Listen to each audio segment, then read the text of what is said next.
ایک سوال آج کل براڈ پہ بیٹھے ہیں تب بھی پوچھا جاتا ہے، اور ویسے بھی آج کل اس طرح کے پیشنٹ بڑے آ رہے ہیں، مجھے چکر بڑے آتے ہیں اور چکروں کے ساتھ ساتھ میرے سر میں بڑی درد رہتی ہے، اس کی کیا وجہ ہے؟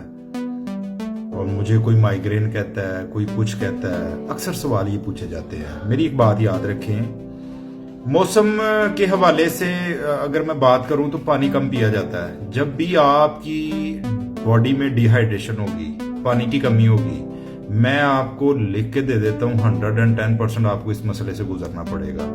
یہ جو چکر آنا، سر میں درد رہنا، اعصابی کمزوری ہو جانا، قدموں میں کھچاؤ آ جانا، عمومی طور پہ زیادہ تر خواتین میں ہے یہ ایشو، خاص طور پہ جن کی عمر 25 سے لے کے 35 کے درمیان ہے۔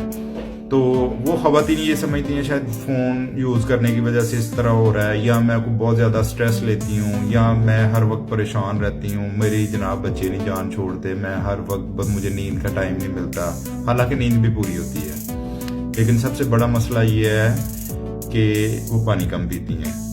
کوشش کیا کریں، اگر آپ اس طرح کے مسئلے سے بچنا چاہتے ہیں، چکر آنا، دل خراب ہونا، سر میں درد رہنا، تو پانی کا استعمال زیادہ کریں۔ آپ انشاءاللہ ان مسئلوں سے جان چھوٹ جائے گی آپ کی۔ بہت شکریہ، اپنا خیال رکھیں۔ السلام علیکم۔